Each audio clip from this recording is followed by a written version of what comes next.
Good afternoon. We are back for a latest edition of On the Whistle.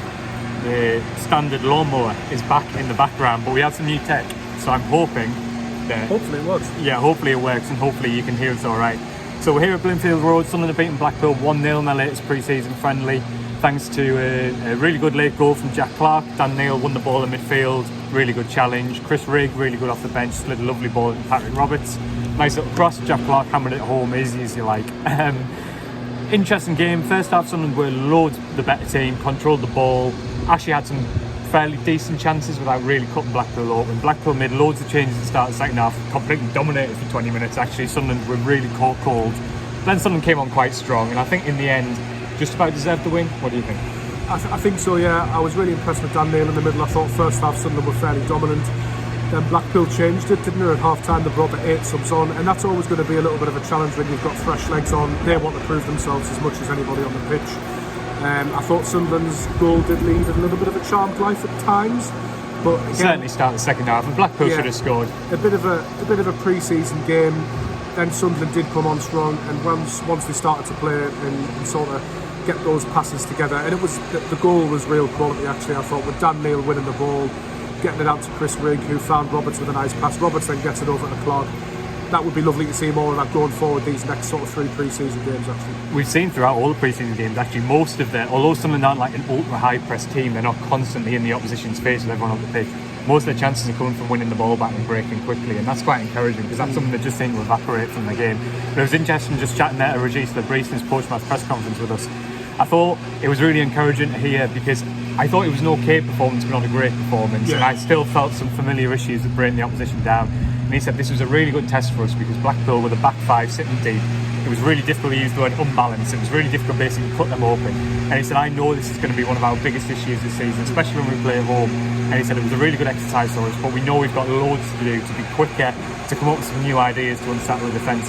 And while I sort of came away a little bit nervy about seeing some of the stuff that we saw last season, it was quite good that the head coach was like totally on that, and he wasn't like, what a performance, we've won the game, it's amazing. He was like, you know, we've seen today some of the challenges we're going to face, and then we've got a lot of work to do. Quite encouraging, I think. I was just chatting to Adji Alisi there with Nick Barnes, and he said it can be really difficult when a team does just sit in and you can't play sort of in between them, and it's tough, and when they do come out and play a little bit, it makes it a lot easier to pick those passes, and I think that's ultimately what we saw. I think there are a few little issues maybe, but again, it's pre-season. I think there are some encouraging signs as well. I'm going to get it out of the way before we go into questions. We asked Leboeuf about transfers. He's given nothing away. He likes talking about tactical detail, Leboeuf. I think people are going to be really interested to hear him over the course of the season, but he's not going to be someone who talks about transfers a lot.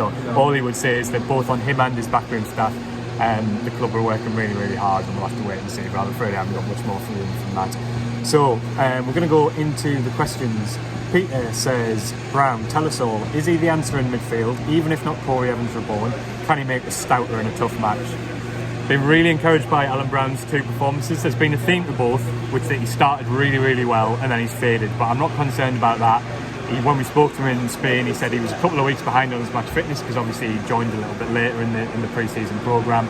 So that's definitely a work in progress, but there's been loads of quality signs, isn't there? He is definitely not the new Corey Evans. He's much more attacking. You saw, especially throughout the first half, that he was getting beyond Robertson's game. He was trying to crash into the box. Actually, it's Dan Neil who's playing more of the sort of, I wouldn't say whole of midfield, they're not playing with the whole of midfield, but a more withdrawn role. So I definitely think Brown is a great addition. He looks experienced. He definitely brings some steel to midfield, but he's not Corey Evans' replacement, is he? He's much more attacking than that from what we've seen so far. I thought it was interesting his first game against Al Dente. Obviously, it was his first 45 minutes in quite some time. We knew he was a little bit behind the group, and I thought he played pretty much as that 6. He kept taking the ball off the back 4. Today he played very differently. He was playing in that sort of more number 8 role, and I thought what was really interesting, Phil, actually was when Hume was bombing on, overlapping Roberts or coming inside into the middle, which he did quite a lot. Alan Brown had the street smarts, the know-how just to drop back into that right back slot. I think his positioning, his intelligence is really, really impressive. But what caught my eye today is that he can pick a pass, and that his energy actually going forward, I was like, right, okay, there's that box-to-box midfielder you told us you were. And that little bit of extra fitness, that extra week, I can just see his play developing a bit more. So I think he's going to be a good signing for us in the midfield. And it's one that's made a lot of sense. I thought Dan Neil in the middle today, he was a level above everybody else on that football pitch. He did make a couple of mistakes, but he recovered so well. He is a Rolls Royce of a footballer. If that's his base, brilliant. If that's his base level, He's brilliant. Nick, we'll get you in a minute. Don't Come worry. on, Nick, get yourself in. If that's Neil's level with a couple of weeks to go before pre-season starts, then that's a really exciting prospect.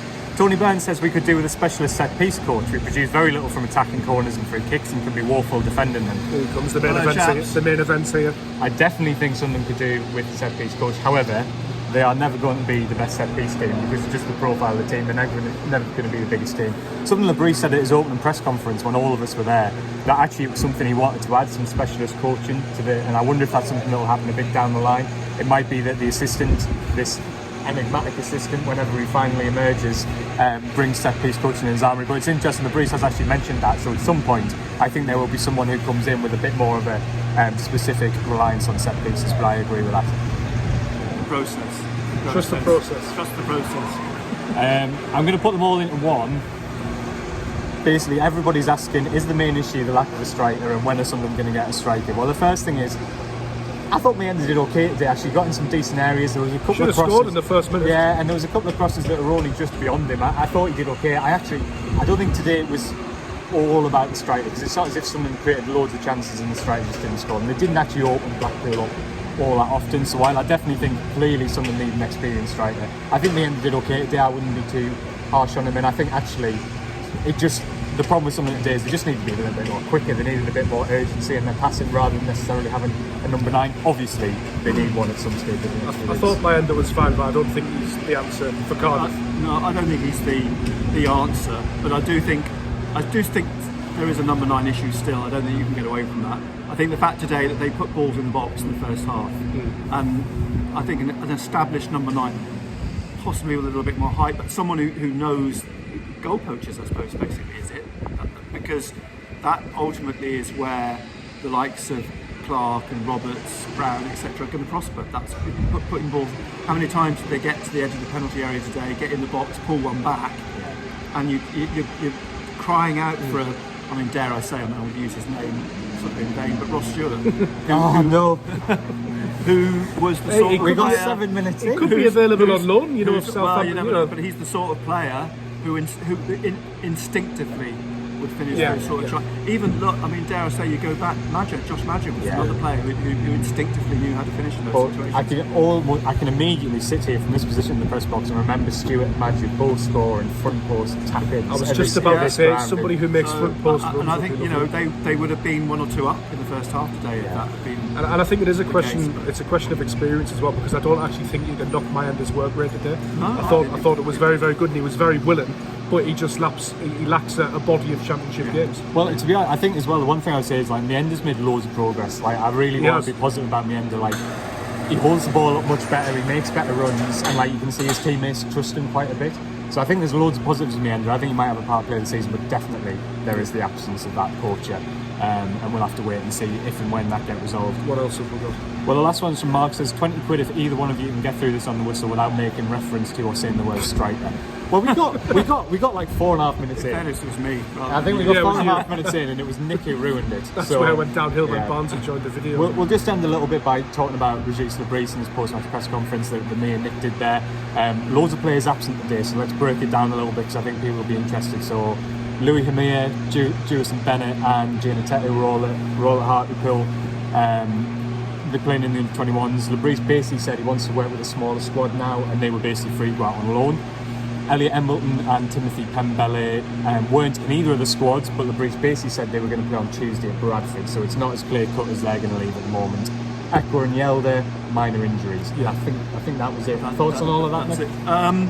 Well, I'm not surprised. I'm not surprised. I mean, I think you've outlined in the past couple of weeks the size of the squad. It's got to be pared down at some point. Regis Leboeuf's making the point today that this is the point now, we're 2 weeks before the start of the season, that he's got to start looking at the smaller squad, looking at who's potentially going to be in his starting 11. Which was interesting, talking to Zach Johnson after the game, suddenly finds himself in this squad today, not one of those that's went to Hartlepool this afternoon. So, as I said to him, his good fortune comes at the misfortune of Dan Ballard getting injured. But nonetheless, sometimes sliding doors moment. This might be an opportunity. It's for really, Johnson. really interesting with Johnson, though, isn't it? Because he wants to play football, doesn't he? Oh, he desperate. said he's greedy. He wants to play every minute he can. He wants to play regularly, and it might be that he doesn't get that chance at Sunderland, but he still ends up staying because of Ballard's injury. They do need that little bit of cover. Well, hopefully Ballard will be fit towards the end of August, at which point you can say to Zach Johnson, you've had a month training with the first team. Go out on loan. Now, maybe Shew is someone I want to take a youngster of his quality on. In the EFL, I think would be hugely better. So I think there's a difference, isn't there, between players like Embleton and maybe put Johannesson and Johnson that can't be where they needed his cover now, but towards the end of the Well, window. and to his credit, that Leboeuf feels he can trust him. I mean, you know, that's important as well. He's only been back, as he says, 3 days from 2 weeks off. So. Yeah. So there we go. Anderson's another interesting one as well. Yeah, I think the fact that Johnson came on, maybe that suggests that Anderson might go out on loan. At least Anderson, I said in Spain, been impressive, was yeah. excellent, but maybe he just needs another year playing regularly, see where he gets to. But he's definitely, wherever he goes, I'll be interested to watch his progress. We want to get home because it's Saturday and it's pre-season, so we're going to leave it there. So basically, at Christian Speakman, bring back Ross Stewart. We solved it. I'm sure he'll thank you for that, man. We solved it. Careful what you wish for. It's bright sunshine. It's really warm. I'm not so sure about hurrying home now when I think about the season ahead. Yeah, well, there we go. Well, thanks very much for watching. We will be back. I think all of us will be back at Bradford if fans and fancies it. Depends if you've got anything more pressing in your calendar. We're expecting loads of changes. I think Barrow will make his first appearance in pre-season. Rusin, Aushish. I think it'll be sort of 8 or 9 changes. Another chance for Rig, I think, looked right again today, so it'll be interesting to see how he goes. But we'll be back then. Loads of coverage on the Sunderland Echo as per. Thanks very much for watching. And the BBC. And the BBC, of course. Wow. Some coverage on the BBC. Never count your chickens. Thanks everyone for watching. Thank you.